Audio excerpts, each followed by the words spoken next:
Okay, thank you.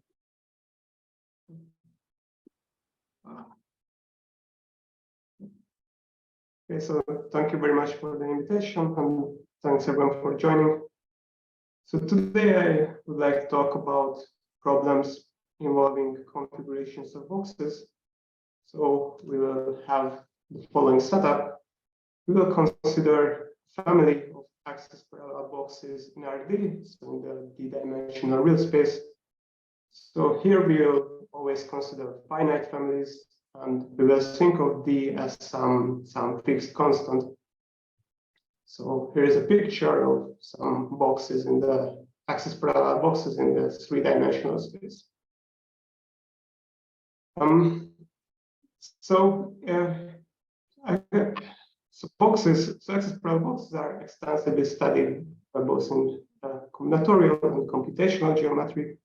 And despite the very simple structure of a box, families of boxes are not well understood from many perspectives. So there are a lot of problems involving their structure that are not understood. These problems involve discrepancies, like both combinatorial and analytic versions of discrepancies, and epsilon nets, both weak and strong epsilon nets, coloring problems, Helly type problems, Ramsey type problems, and so on. And actually, what the situation about these problems is that it is not that hard to come up with bounds that match up to some logarithmic factor error terms, but then it's a notoriously hard problem to decide whether you really need these logarithmic error terms or not. And today, what I want to talk about is a construction which shows that actually in many cases you do need these logarithmic factors, and somehow this shows that configurations of boxes can be more complex than people have conjectured before. So what are these problems I will talk about? So let me first talk about this Helly type theorem for boxes, or also the Pearson number for boxes. So as many of you may know, the Helly's theorem is one of the fundamental results in geometry, which says that if we have convex sets in a d-dimensional space, and we assume that any d plus 1 of them intersects, all of them has a one-empty intersection. Now, Helly's theorem has an analog for boxes, which is where both the statement and proof are much simpler. You actually need to assume that in your family any two boxes intersect, and then all of them have non-empty intersection, or in other words, there is a single point that pierces all the boxes. And so in any dimension D, you actually just need any two boxes to intersect. And this is a very easy exercise to prove. So to show you a picture, so here is a family of axis parallel rectangles, eight of them intersect, and you can find this point in the middle that pierces all of them. But so Helly's theorem has a number of generalizations and extensions. Maybe one of the most famous is the so-called Hadwiger-Debrunner conjecture, which is famously solved by Allen and Clayton. So I don't really want to go into details about what this Hadwiger-Debrunner conjecture is for general convex sets, but for axis parallel boxes, it actually has a very simple analog. And so let me state this model. So it was studied by Jeffrey now, but so they weren't the first that studied it. Actually, similar questions were considered much before. So they showed that if you have a family of boxes in RD, and you assume that you have at most k pairwise disjoint members, or in other words, any within any k plus 1 boxes you can find to that intersect, then you can actually pierce all the boxes by a constant number of points, where this constant only depends on k. So the number of pairwise disjoint members and the dimension d. And In particular, if we, let's say that fdk also denotes the optimal number of points you need to take, then they prove that this optimal or minimum number of points is at most k to the d. So actually, this argument is fairly simple. So just as a warm-up, let me show you how to prove this. So the d equals 1 case, so in which case boxes are just intervals. It was actually proved much earlier. So this result is attributed to Helly, but it was probably known much before. So in the d equals 1 case, this theorem says that if we have a system of intervals and we don't have k more than k pairwise joint intervals, then we can hit all the intervals with k points, and then this is actually optimal. So I'm not going to prove this. This is a simple exercise, but let me show you how to use the one-dimensional result to prove the general d-dimensional case. And let me illustrate the proof in 2 dimensions. So in general, it's the same. So what you do is you look at your configuration and you project your boxes along all the coordinate directions. Then you get these systems of intervals. Now, the key observation is that if you have 2 boxes that intersect, like this green, this blue box rectangle, then the projected intervals also intersect in every direction. So this implies that if you don't have more than k pairwise disjoint boxes, then in all of these systems of intervals, you don't have more than k pairwise disjoint intervals. So just using this result of Helly, you can in each of these systems, you can pierce all the intervals with at most k points. So just choose k such points, and now what you do, you will just project them back. Rather, so each point, when you project it back, corresponds to d-1 dimensional hyperplane, and then you take the intersection in all directions, which will give you a k by k by k sized grid, which contains k to the d points. And then all you have to do is to argue that these k to the d points actually pierce all your boxes, and then you're done. And it's very simple to argue this, so let me not do this.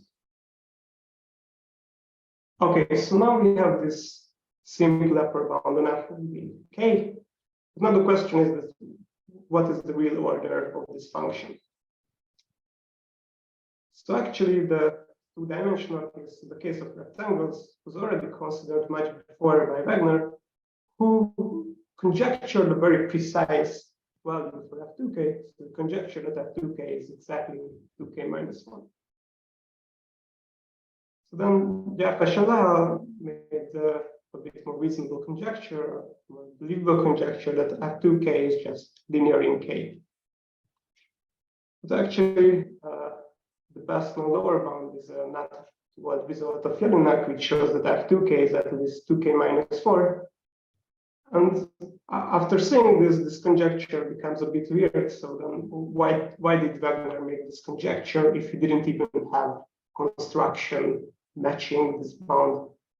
So actually, it turns out all that Wagner knew was the k equals 2 and k equals 3 cases where you get f2 is 3 and 5 respectively. So he just interpolated from them, and he didn't even know whether there is a construction achieving this. So yeah, I have very little belief that this conjecture is actually true. However, this second conjecture is a bit more believable. But now let's see what's the best known upper bound. So Carey showed that this fdk grows actually almost at most linearly. So he proved the almost linear upper bound k times log k to the d minus 1. And his argument relied on a argument it's called divide and conquer argument.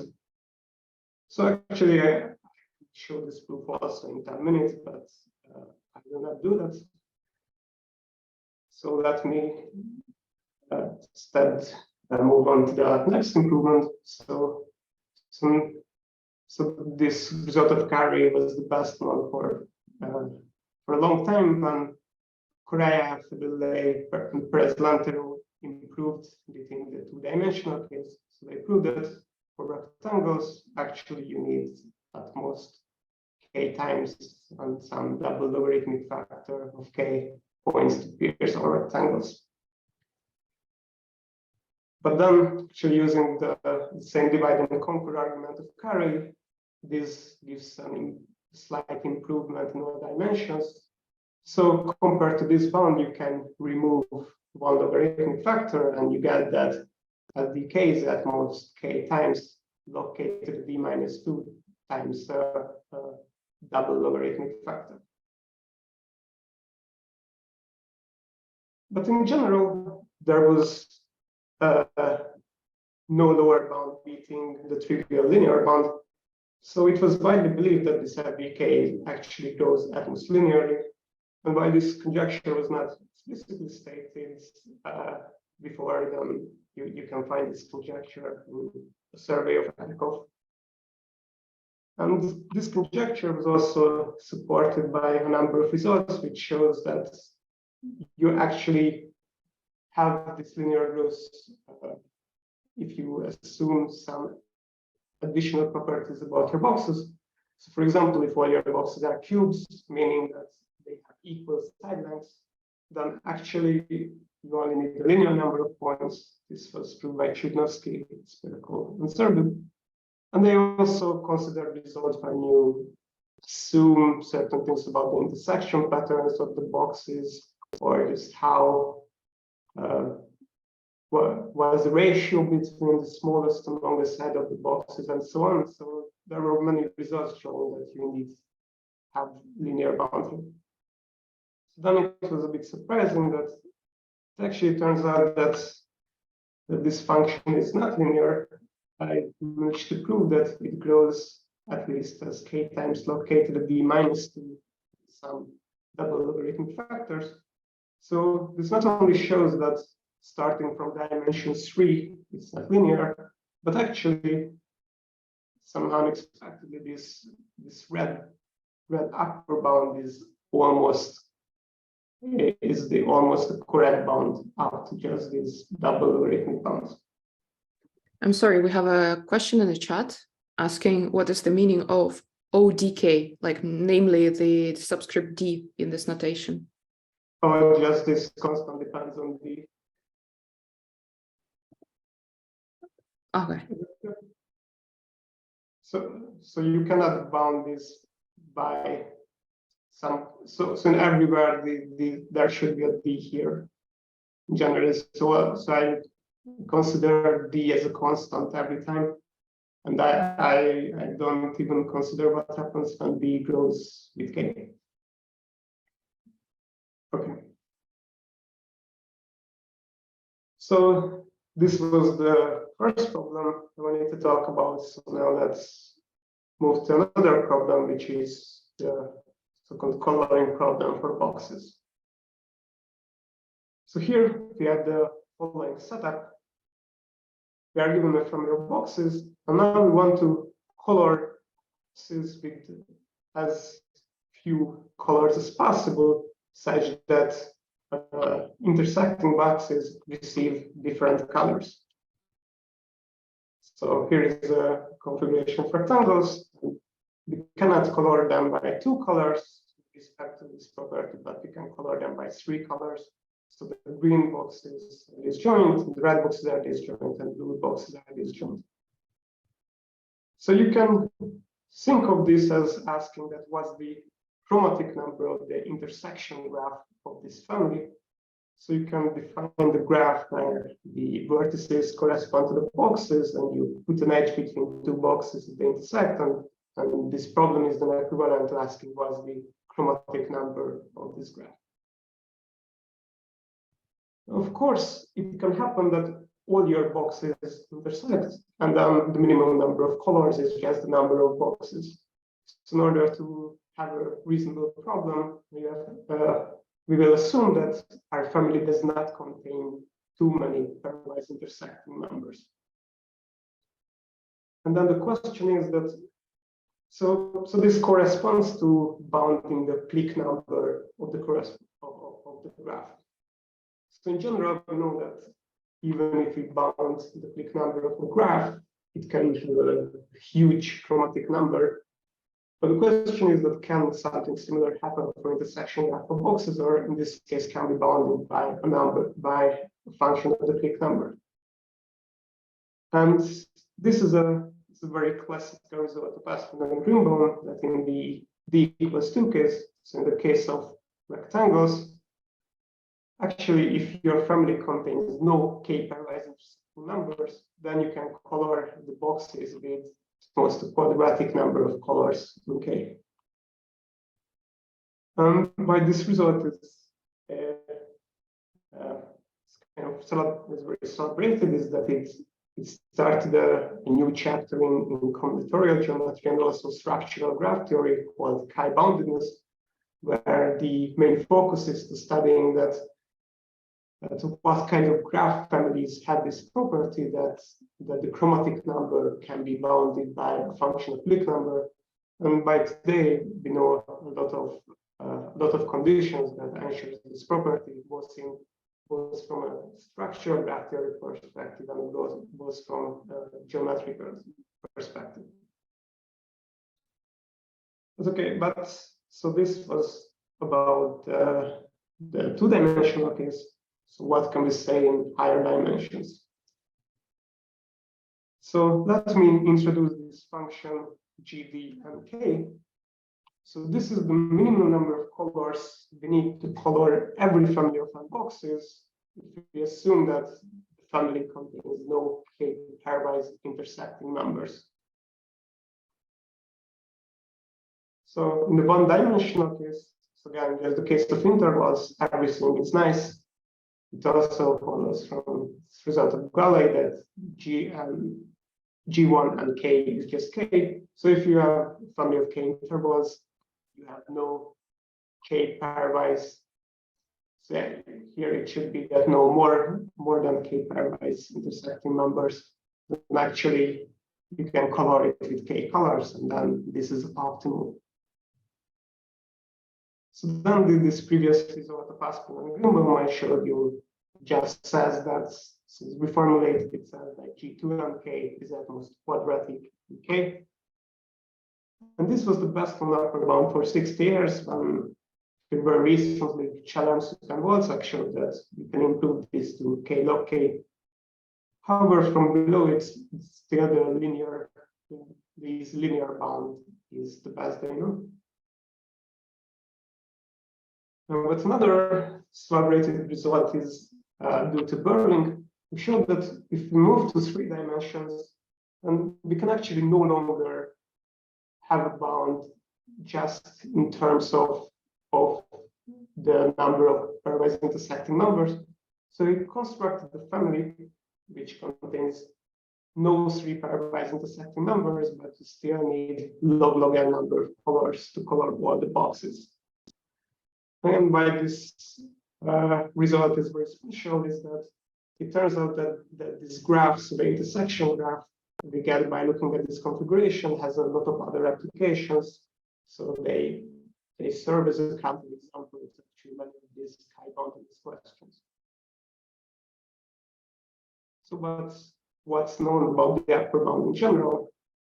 So there is again a divide and conquer type argument which shows that if we use the d=2 case as a base case, then adding an extra dimension, extra factor of log n this time. So unfortunately, instead of getting an factor of log k, now we really need a factor of log n. So this is what we get by this naive divide and conquer argument. And what I showed that this upper bound is actually not that far from best possible, at least for a large range of parameters k. So unfortunately, my result does not apply when k is a constant, but starting when k is at least logarithmic, then we have that this function grows at least k times log n over log n to the b minus 2. So again, comparing these two bounds, we see that they match up to this log k factor, which we don't know whether we need to put the initial case and double logarithmic factors.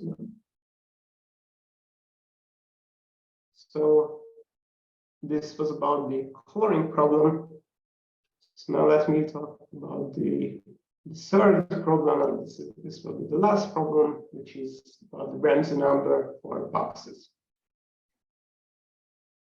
So in general, Ramsey theory studies the following question: that if you're given a graph, then what is the size of the largest clique or independent set you are guaranteed to find? And so this is a very well-studied problem. But what happens if we restrict our attention in this geometric setting when our graph comes from configurations of geometric sets or configurations of boxes? So in this case, we have the following problem. So now we have n boxes in RD, and we ask what size of a subfamily can we guarantee where either any two are intersecting or any two are disjoint. I'm going to show you the same as before. So in this configuration, you can find two disjoints. Unfortunately, we cannot find three. On the other hand, we can find three intersecting. So for this special family, this Ramsey number is just 3. And so this Ramsey question was first studied in the 90s by Larman, Matuszek, Park, and Trylczyk, where they proved that every family of n boxes in RD contains at least a square root n times some logarithmic factor number of members that are either pairwise disjoint or pairwise intersecting. So similarly as before, let's introduce this function in general, so that HDN be the maximum size of a subfamily we can guarantee where either any two boxes are disjoint or any two boxes are intersecting. Then again, the one-dimensional case. So the case of intervals is easy. In this case, we know that the answer is just square root 10 upper ceiling. Now, in general, it's very easy to show that HDN grows at most as square root 10, because what one can do is we can take just put our boxes into square root 10 blocks, and then within each block, let's assume that any two are intersecting, and outside the blocks, no two boxes are intersecting. Then if each block contains square root 10, then this configuration has a Ramsey number exactly square root 10. So then this result of Larman, Matuszek, Park, and Trylczyk shows that this simple upper bound is almost best possible up to, again, logarithmic error terms.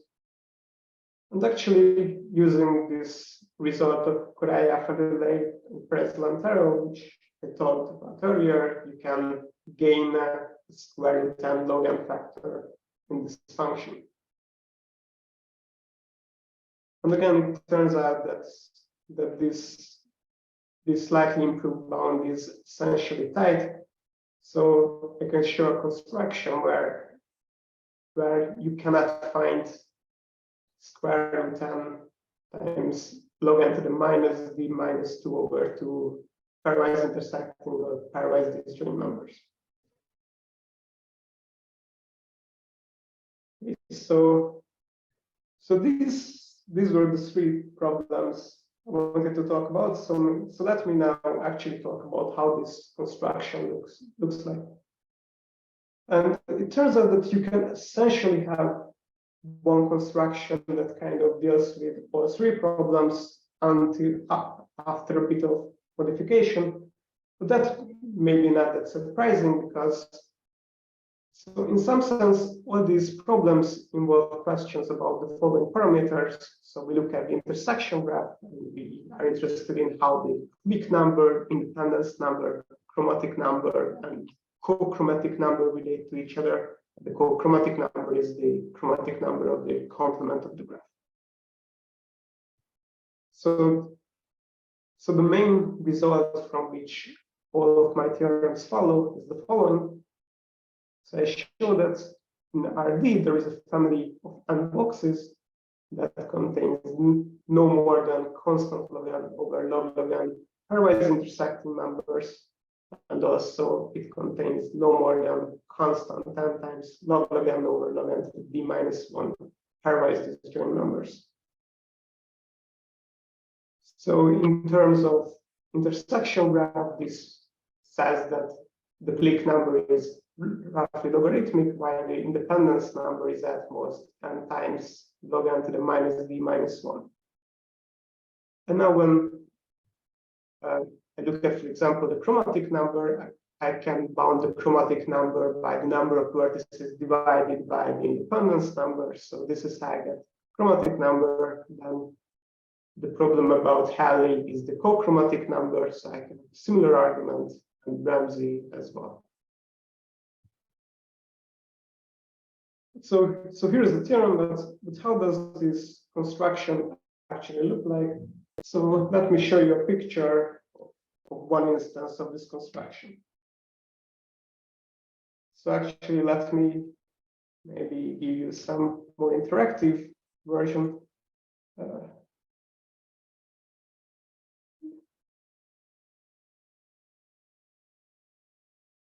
So here you can see these familiar boxes. And at first, you might not really see too much structure in it. It looks a bit random-like. And if you think it's random-like, you're actually not very far from the truth. This is actually an inherently random construction. But the question is that what is the probabilistic model that this comes from? And so actually you can see these colors. Actually, these colors correspond to types of boxes this construction is composed of. So, for example, I have these green boxes which are long and thin. I have these blue boxes. I have these gray boxes which are cubes. And so this is composed of a few different types of boxes, of different boxes. So, but these different types satisfy certain simple properties. So first of all, I want that all my boxes have the exact same volume. So they might look at different at first, but these green boxes are going to have the same volume as these gray boxes. Also, another property I want is that the side lengths of these boxes are somehow follow an exponential pattern. So I don't want to take different types of boxes whose side lengths are too close to each other. So I will take, all these side lengths will vary exponentially. And then somehow satisfying these rules, I look at a large collection of boxes and then I take a random sample of them. And it turns out that this simple random argument will give a construction that satisfies all the properties I need. Okay, so maybe let's talk about this more concretely.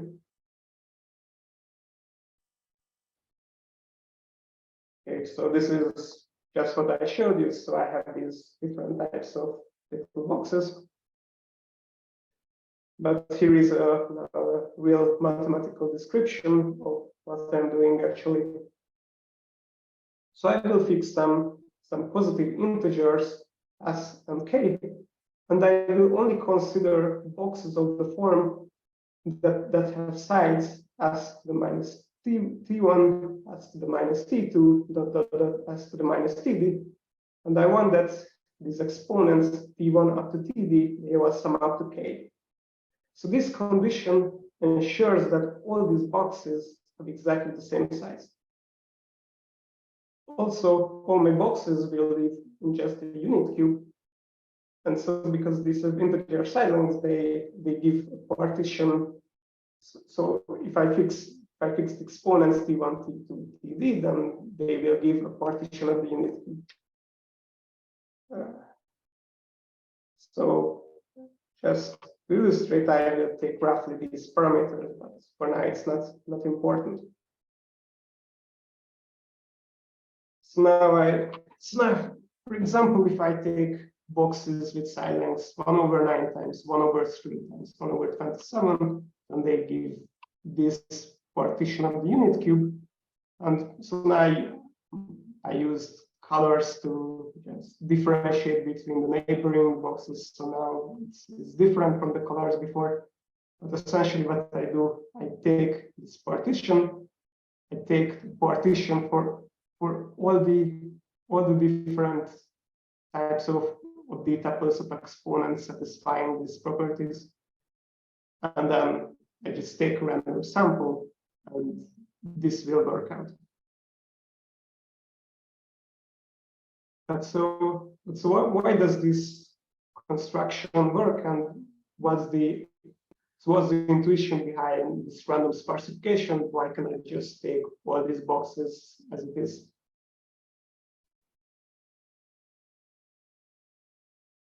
So the philosophy is that if I have a graph where the independence number, so alpha g is the independence number times omega g, which is the clique number, and if the product of these two is roughly equal to the number of vertices, then these graphs are kind of boring. And the reason they're boring is that they are pretty easy to construct, and most graphs, if will come up naively, will satisfy this property. So if you ask a first-year university student to construct some graphs, then you will most likely construct something which is either this property or where this product is even larger than the number of vertices. And unfortunately, if I take all boxes satisfying these properties, then actually the intersection graph will have exactly equality here. And now we know that if you want to construct a graph where both alpha g and omega g are small compared to the number of vertices, then our best tool is just randomness. Just take edges randomly, take vertices randomly in some nice host graph, and this is exactly what we are doing. And so let's say that we have a graph which is boring, satisfies this property, and let's just randomly sample its vertices with some probability p, and let h be the resulting graph. And suppose that we are able to show that the number of vertices drops by a factor of p. So actually, this is automatically satisfied. We don't have to do anything. Also, suppose that the independence number also drops by a factor of p. And suppose that also the clique number drops by a factor of p. Then we are already happy, because in this product, we get an extra p squared, while in this side, we only get an extra p. So we actually get that now the product of alpha h and omega h is drops by a factor of p compared to the number of vertices. And then h becomes an interesting graph. So, of course, now the difficulty is that the second property and third property, these are far from automatic. Whether this drop really happens, this really depends on the graph G and also this parameter P. So you really have to know something about the structure of the graph G, and they are traditionally some some hard to prove properties. But luckily, it turns out that for my configuration, this can be proved. So here the easier part is showing that the click number drops at least as long as p is some logarithmic function of the number of vertices. And how you would show it is that when you use this property that if you have a family of pairwise intersecting boxes, then all of the boxes intersect. So actually, clicks in your graph just correspond to these groups of boxes that can be pierced by a single point.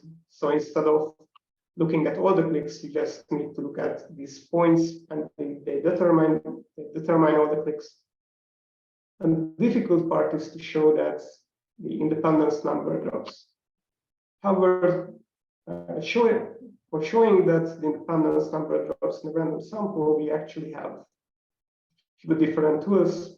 Maybe one of which many of you know is the so-called graph container method, and this is really what I do in my papers. I use the Clayton-Winston graph container method to show that the independence number also drops.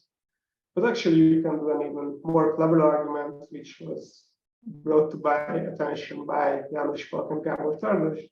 They actually found a very elegant combinatorial argument to show that this can be achieved.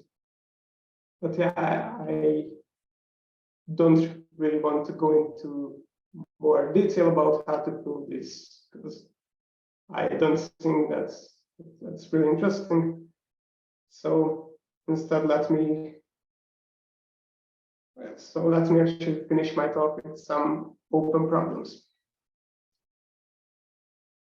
So I managed to show that for several of these problems, then starting from dimension 3, we actually need a super linear.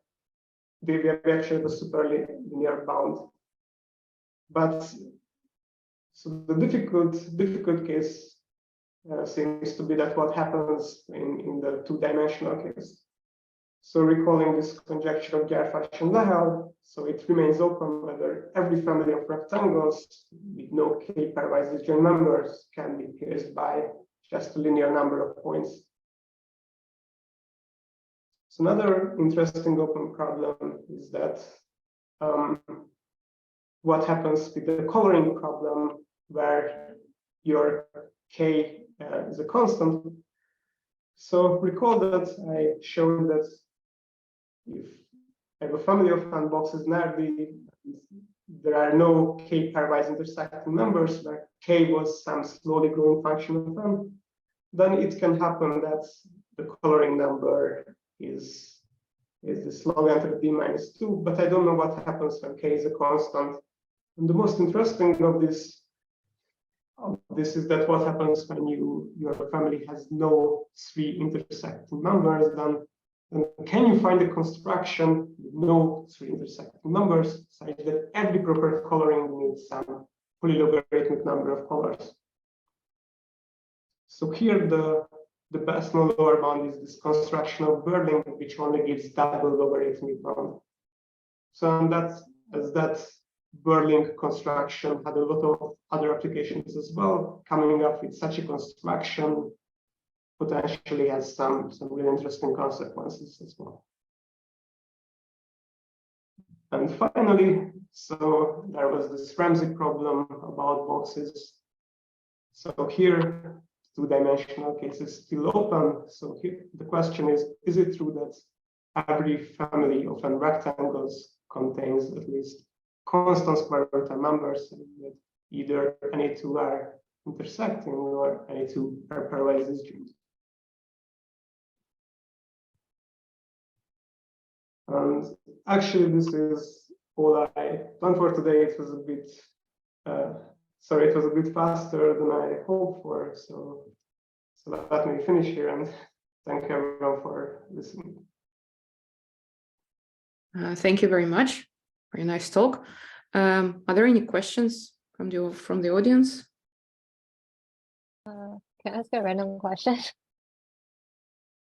Okay, so going back to the box coloring question, you have like the intersection graph of the boxes, Yes. and so you asked about like a minimum like number of colors, so that like you don't like if they intersect, they don't have the same color, right? That was the question. Yes. Like, do you have any idea like how this like minimum number behaves as the varied configurations? Say if you have a bound, like are most things like the minimum number of colors like close to that bound, or is it just kind of like how is it distributed in some sense? I don't know. So distributed where? Can you repeat in a random? So I guess my question is, if you say, okay, so for example on this slide, the number of colors that you can use is, so you can use OK colors, but I guess my question is, if you have like, let's say some like bounds on the number of colors required, like do you have any idea like how this number behaves as a varied configuration? I guess that's really my question. Sorry, I didn't really understand. So you how do I say this? So I guess my question is on number of colors. How, like, you say you fix some number or some bound, like you need less than or equal to like n colors. How often does some configuration like have like, can you color a configuration with that number of colors so that no two intersecting boxes have the same color?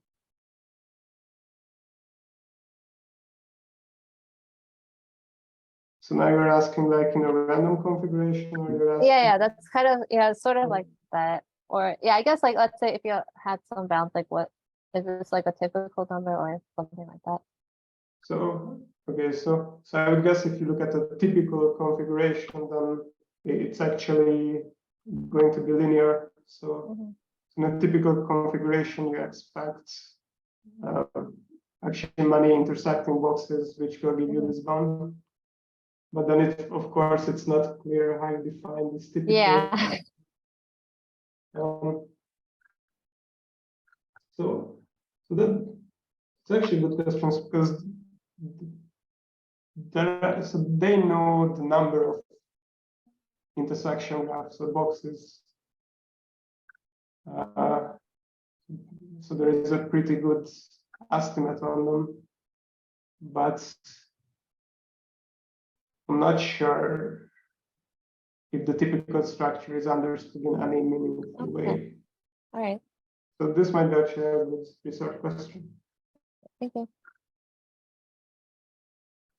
Are you able to hear me? I just wanted to ask a question as well. Yes. Okay, so first of all, I want to thank you for your lecture, and it's very appropriate since the theorem that's on the slide right now about Bronco-Grunbaum from 1960, maybe some of the people don't know that he actually did his PhD in the Hebrew University in Jerusalem. So for this ceremony or this seminar, it's very, very nice that you're speaking about his results. He passed away in 2018, and so it's very nice to remember him. Now for some math. I was wondering whether you have ever done any work on the topic of the boxicity of a graph, which is the lowest dimension in which you can embed a graph into a space of d dimensions. So that is an area of problems that is quite interesting that wasn't on your list, which might be of interest to you. And the second comment is that besides the intersection graph of boxes, Ed Scheinerman and I did some work on the containment graphs of boxes in d dimension. In particular, containment graphs have to do with partial orders, and and we were interested in the dimension, the partial order dimension of boxes. And it turns out that if you know what the dimension of a partial order is, the space in which the boxes are would be exactly twice the poset dimension.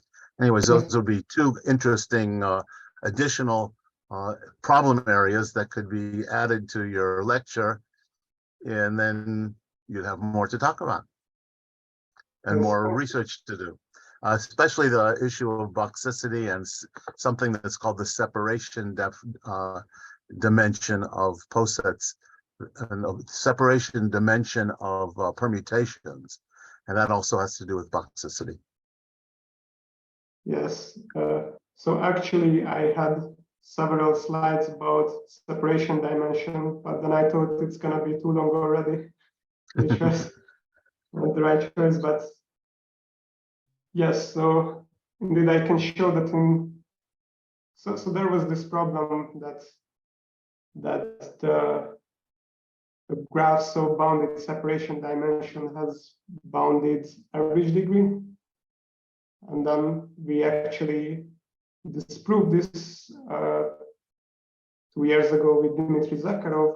But now I can actually show that in D dimensions, you can have a graph. So you can have a graph of separation dimension D, which has n times log n to the D minus 1 edges.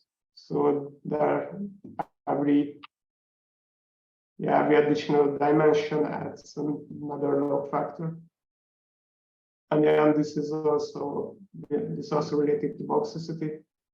And then the proof also involves this relationship between boxicity and poset dimension. So it's good that you mentioned as well. So, it's all these areas nicely interplay. So I'd be happy if you could send me the references offline. Okay.